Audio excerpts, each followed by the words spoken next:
que deve ser pauta prioritária da segurança pública discutido no âmbito do Estado, do país, na eleição desse ano? A primeira questão, na visão do PSOL, é que esse modelo é absolutamente falido.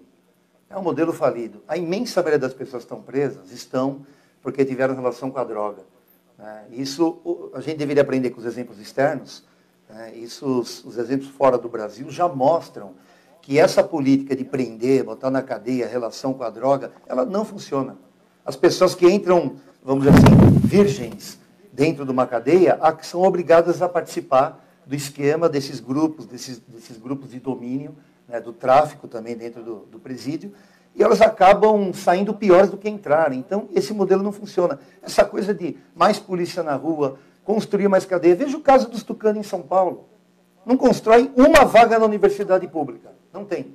Uma vaga na universidade pública nos últimos 20 anos. Né? Teve a USP Leste, aqui em São Paulo, mas USP em crise, Unicamp em crise, Unesp em crise. Agora vai ver presídio. Aos montes. Funciona? Não. Então a gente tem que aprender com os exemplos. Não adianta insistir numa política de prende, bate, arrebenta. É contra a liberação do porte de arma? Eu sou absolutamente contra liberar o porte de arma. Nós inclusive estamos fazendo uma conversa agora, e há 2 horas atrás, 3 horas atrás, teve outro massacre no Texas. Um cidadão entrou na escola, mais 10 pessoas mortas. Então, no Brasil, falar em cadeia, liberdade de compra de arma, liberdade de compra de munição, construir presídio, polícia na rua, não resolve. Dá voto. Dá voto. Então, para quem é candidato esse ano, você fazer o discurso de que vamos pôr polícia na rua, vão bater, vão prender, vão arrebentar, bota na cadeia, põe lá dentro, dá voto. Funciona? Não. Há quanto tempo nós estamos investindo nisso? Não funciona. Então, tem que fazer o contrário. Esse país tem que gerar emprego.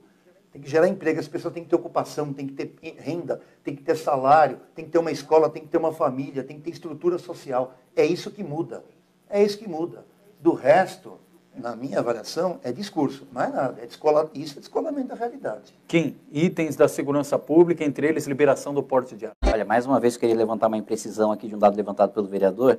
Na verdade, quando você soma ali o número de presos por roubo, por furto, por latrocínio, por homicídio, por estupro, você tem uma maioria e não da questão de drogas. Sim, existe uma quantidade significativa de pessoas presas por tráfico de drogas, mas é errado dizer que é a grande maioria. Também é errado dizer que existem presídios aos montes em São Paulo, né? Os governos PSDBistas, tanto em São Paulo como em outros estados, sempre foram muito covardes na relação de criar presídios, mesmo porque é impopular. Não dá voto criar presídio, né? Não dá voto você falar, olha, vou chegar aqui em Santo André, o governador chega aqui em Santo André e fala, vou criar um presídio aqui em Santo André. Ninguém quer um presídio do lado da sua cidade, do lado da sua casa. Justamente por isso, justamente por essa covardia que você tem falta de vagas, né? Quando falta vaga em hospital, você não joga o doente fora, você não joga o cara da maca, você cria novos hospitais. Quando falta vaga em escolas, você cria novas escolas e a mesma coisa que acontece com presídios. E a relação de a privatização de gestão dos presídios acontece justamente para você ter maior controle, para não ser esse completo caos que acontece hoje no sistema de cogestão, em que o governo muitas vezes faz conluios escusos para que o PCC governe junto com ele ou outras facções criminosas governem dentro do presídio junto com ele. Só para finalizar, do ponto do massacre do Texas, é um ponto muito interessante a ser levantado, muito interessante a ser colocado, porque, mais uma vez, como diversos outros, a grande outra maioria dos massacres, esse massacre que aconteceu hoje no Texas aconteceu numa chamada Gun Free Zone, numa zona em que você não pode entrar armado. E é justamente nessas zonas que os malucos entram armados, porque sabem que são só eles que vão ter armas. Em zonas, por exemplo, vocês devem se lembrar do caso do assassino que entrou no cinema, matou todo mundo no filme do Batman, né? Ele tinha 2 cinemas mais próximos da casa dele, mas ele escolheu ir num cinema mais longe, que era o Cinemark, que é justamente o único cinema que proíbe nos Estados Unidos o porte de armas. Ele sabia que só ele estaria armado, porque se outra pessoa estivesse, muito provavelmente, ou ele não mataria ninguém, ou ele mataria muito menos pessoas. Então a liberação do porte de arma, você é favorável e resolve? Não resolve, porque nada resolve o problema da segurança pública a curto prazo, né? Não existe solução mágica, mas é um ponto sim a ser defendido. Olhou para alguém e pensou, o que passa na cabeça dela?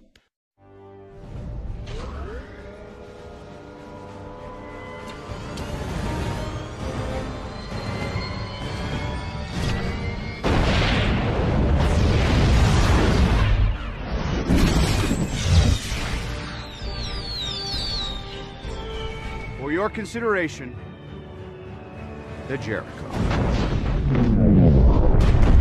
procuro assistir e ler tudo que eu posso.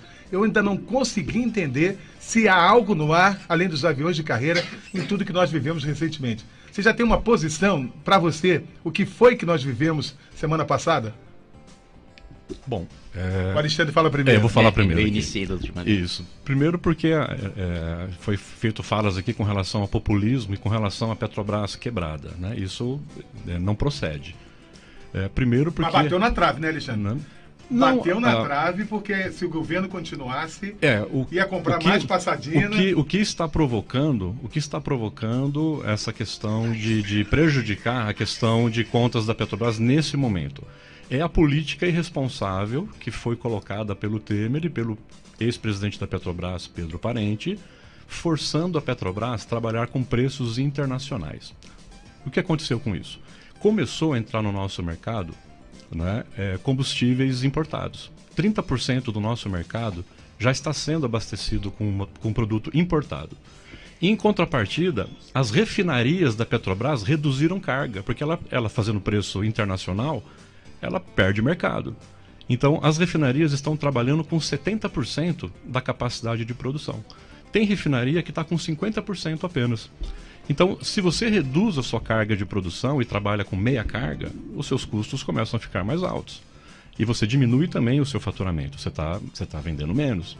Então, o que aconteceu nesse período foi o início de um processo de sucateamento das refinarias da Petrobras, e, ao mesmo tempo, jogando nas costas da população essa estratégia de prejudicar a própria autonomia e funcionamento da empresa e jogando a conta para a população pagar. Acho que quem está discordando de você. O que a gente tem que fazer, né, para deixar o discurso de lado e o populismo de lado, de outros lados também aqui, é você discutir tecnicamente o assunto. Como que pode, num período onde o barril do petróleo estava $110 no mercado internacional, o governo anterior conseguiu trabalhar com preços na faixa de 2,20 a 2,80 a gasolina. Então é possível sim, já que nós temos o petróleo, nós temos o pré-sal, temos as refinarias e temos toda a estrutura de distribuição, nós temos custo competitivo, porque nós temos uma linha montada do poço ao posto. São poucas empresas que são totalmente integradas como a Petrobras. Então isso provoca uma capacidade competitiva.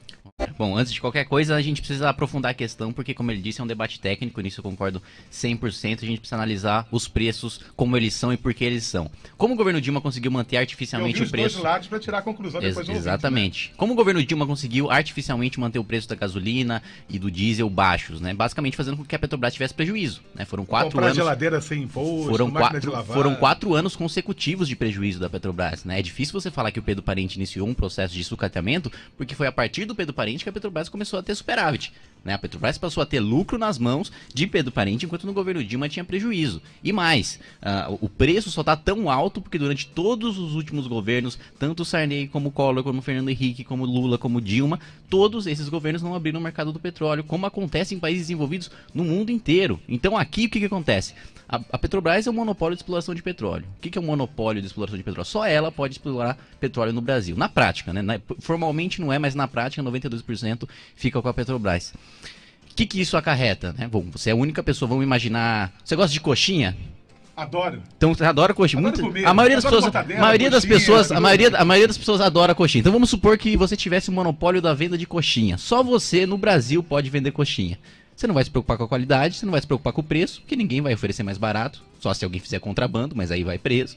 E ninguém vai oferecer melhor, porque só você pode oferecer o produto. Você vai conseguir ter prejuízo? Só se você for um artista, né? Pois é, justamente isso que aconteceu com a Petrobras. É uma corrida de uma pessoa só, em que essa pessoa perdeu.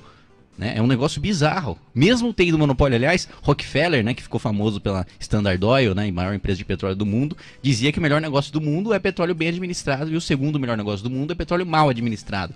O PT conseguiu fazer com que petróleo desse prejuízo, o monopólio de petróleo desse prejuízo, justamente por causa de uso político. E você fala sobre o uso das refinarias, foi justamente no governo anterior que você teve absurdos como Abreu e Lima, como Passadina, refinarias que começaram com um custo de 20 bilhões e no final custaram 120 bilhões. Ou seja, simplesmente o uso político da estatal para você alimentar uma máquina de corrupção. Então é difícil você falar que agora o preço está aumentando por causa de uma nova política de preço, Porque antigamente a gente estava pagando a conta por via de impostos, da mesma maneira que está acontecendo agora. Abateu o preço do diesel, a gente está pagando mais na gasolina, a gente está com menos investimento em áreas essenciais para o nosso país e a tendência é que os impostos aumentem. Não existe dinheiro que nasce em árvore. Sempre que você corta um custo, você precisa compensar isso em algum outro lugar. E quem está compensando agora está sendo o nosso bolso. Nossa!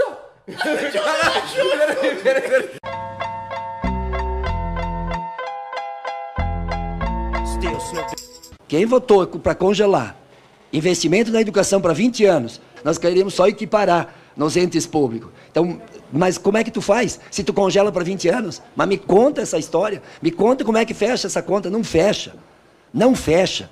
Tu congela para 20 anos para desmontar a escola pública, educação básica pública, não pagar salário decente para professor, não efetivamente para não chegar até a universidade pública. Então, não acredito que todos querem a melhoria do sistema educacional público. Injustiça e desigualdade é nós termos um governo num país que aprova uma PEC 55 que coloca teto de gasto público. E que não é questionado quando se fala sobre educação, Kim. Porque a PEC que coloca teto no gasto público será responsável por assassinar a educação pública nesse país. Enfim, o deputado Pedro Kizai até começou a comemorar quando o Sócrates me perguntou sobre a minha opinião sobre o teto de gastos. E eu não tenho vergonha nenhuma de dizer que sou absolutamente favorável ao teto de gastos. Nenhum país do mundo se desenvolveu gastando mais do que arrecadou. Isso é uma lição de casa matemática para qualquer dona de casa. Você gasta menos do que o seu salário, senão você se endivida, senão você dá mais dinheiro para os bancos, senão você dá mais dinheiro para os juros. Agora eu pergunto, é muito simples dizer que o teto dos gastos é ruim para a saúde, é ruim para a educação, agora é muito difícil sugerir uma alternativa, porque nós temos três, não seja o teto de gastos. Inflação, imprimir mais moeda para investir em educação, para investir em saúde, fazer com que a população mais pobre sofra, perdendo seu poder de compra, como a gente viu no governo Dilma, né, imposto sobre arroz e feijão, imposto IPCA em arroz e feijão chegando a 18%, prejudicando principalmente os mais pobres, ou endividamento, e vocês falam tanto dos bancos pagando mais juros ainda para os bancos, ou aumento de impostos. Sendo que a população brasileira não consegue mais pagar imposto. Ou seja, ou a gente controla as contas públicas, ou a gente prejudica ainda mais a vida dos mais pobres. Essa é uma equação muito simples. E ao não dar uma alternativa em relação ao PEC do teto, isso demonstra a natureza demagógica do discurso. É muito simples, é contra, é teto, limita. Mas limitou o investimento em educação? Como é que um ano depois da PEC do teto, o investimento do Ministério da Educação em educação aumentou? E como é que você pode dizer, falar em cortes em gastos na educação, sendo que vocês são parlamentares, vocês sabem que existe a vinculação das receitas da União. Vocês sabem que a verba é constitucionalmente carimbada, tende para a saúde, tende para a educação e não se pode cortar abaixo daquele índice. Então é demagogia falar em corte em saúde, corte em educação, para tentar justificar um não pagamento em universidades públicas. Nossa! Nós vamos em seguida com... Ah, eu não sou estudante? Você quer ver meu boletim aqui? Ah, só o que me faltava, eu que não sou estudante. Aliás, por você dizer que eu não sou estudante, eu estou do lado aqui de uma presidente da União Nacional dos Estudantes que ficou 6 anos numa universidade pública, não se formou com o dinheiro dos mais pobres e está aqui dizendo que representa os estudantes. E sou eu que não sou estudante? E sou eu que não sou estudante?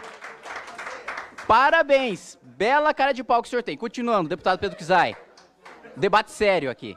Nossa! Eles não são ninguém.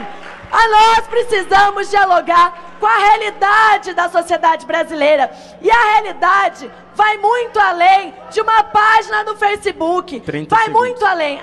Não fale comigo desse jeito, seu verme! Tem uma coisa que eu preciso dar o braço a torcer, que eu admiro a Karina, que é a cara de pau dela. Porque primeiro ela diz, vamos lá.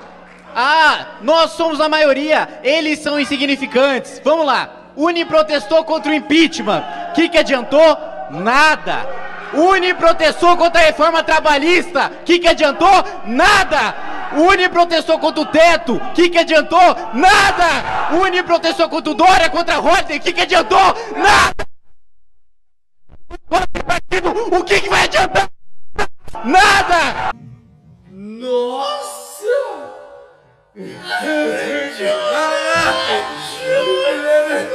Aparece pra ela. Vai com o bumbum tam tam, vem com o bumbum tam tam tam, vai mexe o bumbum tam tam, vem desce o bumbum tam tam tam, vai mexe o bumbum tam tam, vem desce o